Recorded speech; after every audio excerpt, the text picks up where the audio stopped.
Monsieur Konaré, quelle lecture faites-vous de ce rebondissement-là? Bonsoir à tous. Vous savez que nous vivons dans un contexte particulier.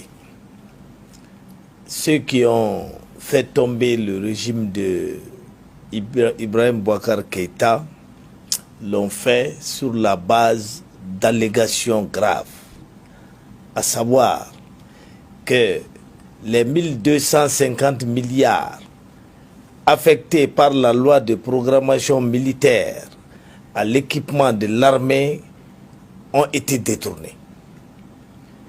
Et si ceux qui portent ces allégations arrivent aux affaires, il va bien falloir dire quelque chose au peuple. Du coup, il fallait s'attendre à ce que tous les dossiers en suspens soient réveillés. Il fallait s'attendre à ce que des têtes tombent. Pour l'instant, le couperet s'est abattu sur la tête de Soumaïla Boubèye Maïga et de Boiré Fili Sissoko pour une raison simple, c'est que leur dossier a fait l'objet de multiples enquêtes depuis 2014. C'est à la demande du FMI, alerté par des suspicions de fraude dans certains marchés publics portant sur près de 130 milliards, que l'État du Mali lui-même a demandé au bureau du vérificateur général et à la Cour des comptes de faire un rapport. Ce rapport a d'abord été classé sans suite, ensuite il a été rouvert sous l'égide d'un nouveau procureur qui est actuellement ministre de la Justice. Et puis, il y a eu ce changement politique qui fait que le peuple demande justice. Maintenant, tout ce qu'on dit là, c'est dans le respect de la présomption d'innocence. Ce n'est pas parce que vous êtes accusé par un rapport ou par qui que ce soit que vous êtes forcément coupable. Il faut attendre que les personnes poursuivies soient jugées pour se faire une religion définitive sur l'affaire. D'accord, on va entrer. Monsieur Konaré, il faut faire confiance en la justice, mais si les praticiens de cette même justice vont de contradiction en contradiction, et les citoyens lambda, ils pourraient penser quoi finalement? Puisque même par rapport à cette affaire, il y a des sons discordants entre syndicats de magistrats, entre avocats, c'est discordant, ou bien vous pensez que c'est tout à fait normal? Moi, mon opinion sur la question de procédure, je l'ai énoncée annoncé depuis longtemps. Les querelles procédurales me paraissent dérisoires dans cette matière.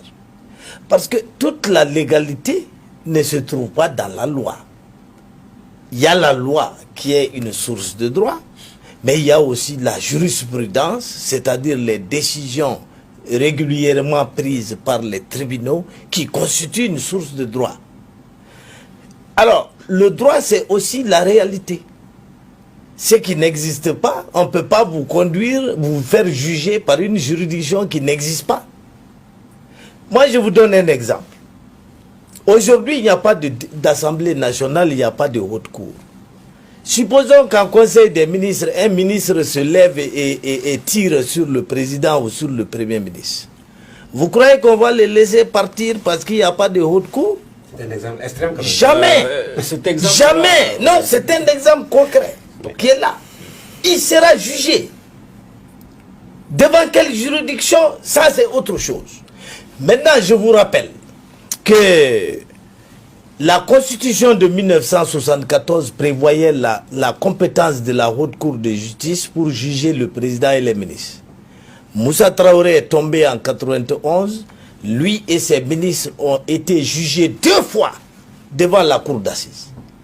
Yamoussa Kamara était ministre de la Défense au moment des faits qui lui étaient reprochés. Il a été jugé devant la Cour d'assises malgré les exceptions d'incompétence soulevées par ses conseils. Oumar Ibrahim Touré était ministre de la Santé au moment des faits qui lui étaient reprochés. Il a été jugé devant la Cour d'assises. Et donc, en l'absence de haute cour de justice, c'est la compétence des droits communs qui est retenue. Et c'est sur ce chemin que nous sommes en train d'aller. Dans le respect, encore une fois, de la présomption d'innocence. Il faut sortir des débats de livres là. Il faut regarder la réalité en face. D'accord, Maître Konaré, Monsieur Konaré, Soumaïlou Boué Maïga, il fait partie des hommes politiques maliens les plus étiquetés négativement ou positivement. Est-ce que finalement c'est pas une bonne occasion pour savoir si tout ce qui se dit sur lui est vrai ou faux à travers cette mise sous mandat de dépôt, même pour lui-même, même si par ailleurs les proches, les partis politiques ont regretté selon eux la violation de la procédure. Mais est-ce que c'est pas l'occasion pour lui-même de redorer, sinon qu'on sache ce qui est dit est vrai ou faux? Vous avez raison. Quelle que soit la juridiction devant laquelle vous êtes jugé, s'il n'y a rien dans votre dossier, il n'y a rien. Les juges ne peuvent pas créer des preuves. Les preuves, surtout en matière criminelle, doivent être certaines et présentées devant une cour d'assises. Donc, ceux qui viennent d'être placés sous mandat de dépôt, Soumaïlou Boué Maïga et Madame Boiré, ont l'occasion de présenter les pièces à conviction par rapport à leur innocence. Et au sortir de l'enquête ou au sortir du procès, s'ils sont blanchis, ils auront été définitivement blanchis. C'est la même chose qui va se passer avec d'autres dossiers qui sont en cours d'investigation. Mais toujours est-il qu'il faut que la justice passe, parce que la justice est réclamée par le peuple. Rendre la justice ne signifie pas qu'il faille forcément condamner des gens. Et le fait que quelqu'un soit placé en détention ne signifie pas qu'il soit coupable. Et donc ces principes-là, il faut les garder en tête lorsqu'on analyse ces affaires-là. Ça, c'est une chose. Maître Konaré, c'est à l'initiative de l'imam Diko. On sait tous qu'il a fait une sortie cette semaine.